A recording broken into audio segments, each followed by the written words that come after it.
Welcome back. I'm Lynda Kinkade. Israeli Prime Minister Benjamin Netanyahu is telling troops the next stage of the war, the ground offensive, is coming, with just one mission, in his words, to smash Hamas. His comments come amid concerns over the hostages and the humanitarian crisis in Gaza, where the death toll is still rising. IDF spokesperson Lt Col Peter Lerner joins me now from Tel Aviv. Good to have you with us. Good morning. So 8 groups are saying that people in Gaza desperately need fuel, or they'll run out within the next 24 hours.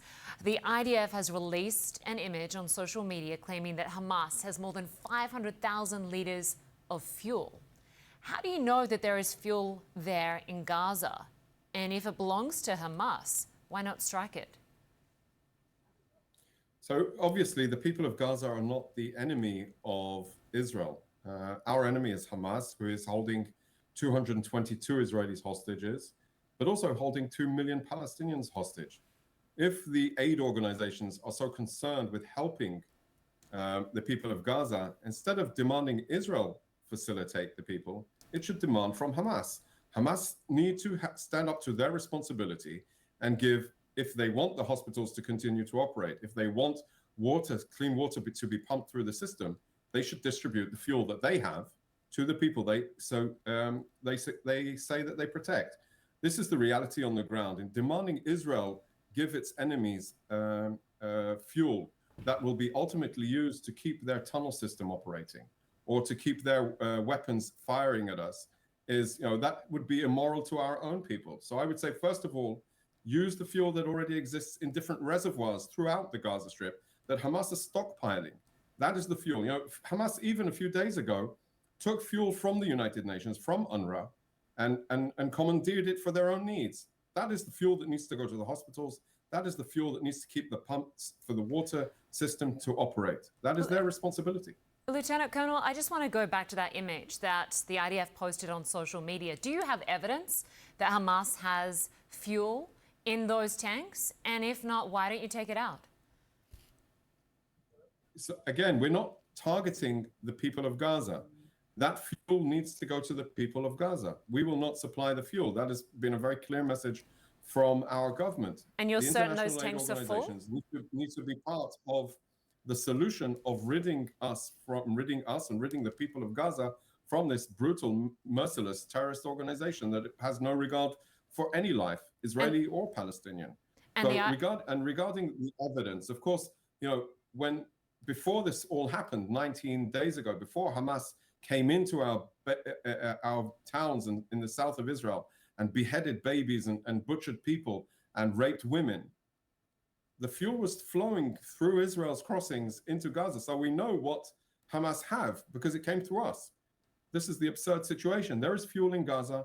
There are sufficient needs. I would also add that over the recent years, all of the main facilities, especially hospitals, have all developed solar energy power. So there is power in the Gaza Strip. It's just who is responsible for the Gaza Strip? It is the governing authority of Gaza. That is Hamas. Israel is responsible for securing the safety of the people of Israel. We would refuse to be held hostage by Hamas. The international community, and specifically the humanitarian aid organizations, need to be part of the solution of ridding this world of this brutal, merciless organization that has no regard for human life, Israeli or Palestinian. Lieutenant Colonel, the IDF has dropped leaflets into Gaza appealing for information about hostages, guaranteeing confidentiality and a reward. It's 2.5 weeks since they were taken hostage. Why has it taken that long to send that message into Gaza? I'd say we're utilizing all of the tools at hand, and this can be another option. Obviously, the people of Gaza are suffering from Hamas, and there may be somebody that knows something that might be willing to help bring this bring this war to an end, and bring the unlawful holding of 222 Israelis, men, women, children from the young age of 9 months and the elderly over the age of 80 back home. Decent people will do the right thing. And if people no longer have electricity, use phones in Gaza because Israel's cut supply, how would they reach the IDF if they did have information? Lynda, we've seen extensive reportage from Palestinians reporting what's going on in Gaza. I would argue there's, while the situation obviously is not easy and it is difficult and dire for the people, there is messages going in and messages coming out all the time. You have extensive coverage from yourself at CNN. So I spoke to another family member of a hostage whose mother was taken hostage by Hamas. He wants to ensure that the number one priority is the return of hostages. When it comes to hostages or a ground offensive, what is the number one priority right now? The ground offensive is a tool, Lynda. It's just part of the solution. The ground offensive is part of the solution to rid us from Hamas. The hostages, as said by our chief of staff and by our prime minister, obviously, is top priority.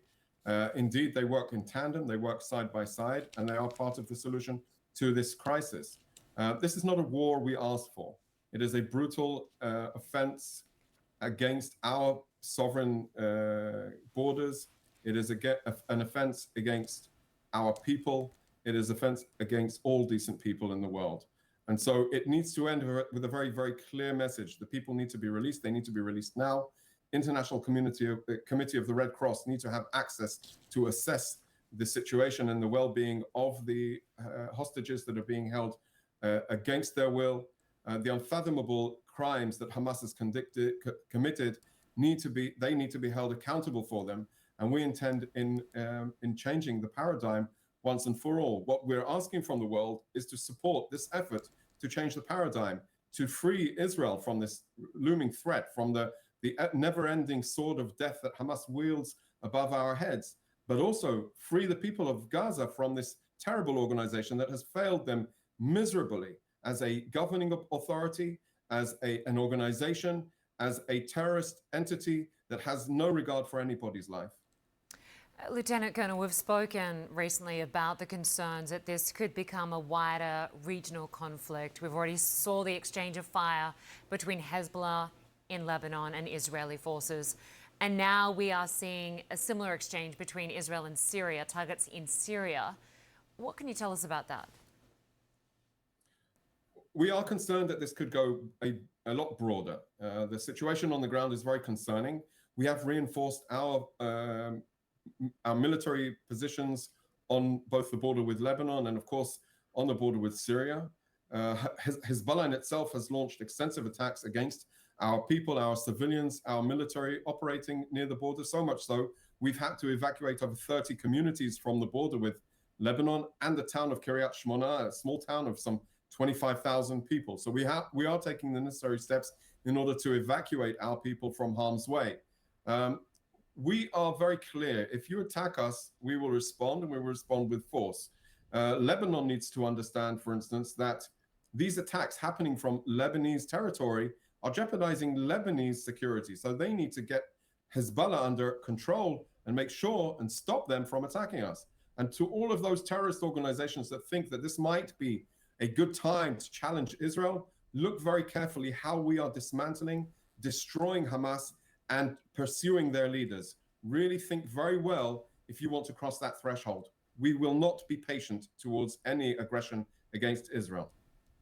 Lt Col Peter Lerner, we appreciate your time joining us from Tel Aviv. Thank you. Good morning. We are learning more about the people killed during the Hamas attacks more than 2 weeks ago. 28-year-old Or Abramov lost contact with his parents after fleeing the Nova Music Festival on October 7th.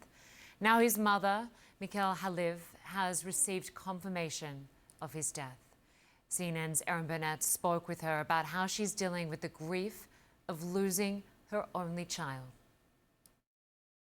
When he was born, I felt like I received a precious diamond into my hands that all I need to do is take care of him and his well-being and protect him and keep him safe from the world. And I keep getting stories now from that specific party. Survivors wrote to his father and to me saying, initially when the whole mess began, he was one of the first to tell people what to do, to show people the way, to give a glass of water to the scared girls that were with him. And yes, he is. I can't talk about my only son as someone in the past. He's a gentle, loving, beautiful human being. It's an incredible gift to be able to be that kind of a person. Yeah. And so it's not only that I lost the light and love of my life, but the world lost an amazing human being. And I really have a message, actually, for the world, if I can say something, Yes, if it's okay. please. I want to send out a message to the world. We need to raise lovers. We need to raise children on love. Because my son, he was not a fighter. He was raised on love. And the people who attacked him and all the others in this horrible massacre, heartless massacre, they were not raised on love. No. And there are also Palestinian mothers who raise their children on love, but they are held hostages over there in Gaza by the Hamas. You're talking with such compassion. Where do you find that? Do you have the rage, or have you've been able to deal with that? I don't know about rage. My heart is broken. And I feel like rage leads to more violence, and I can't bear any more violence in this world. Well, thanks for joining us this hour. I'm Lynda Kinkade. I'll be back with much more news and CNN Newsroom after a very short break. Stay with us.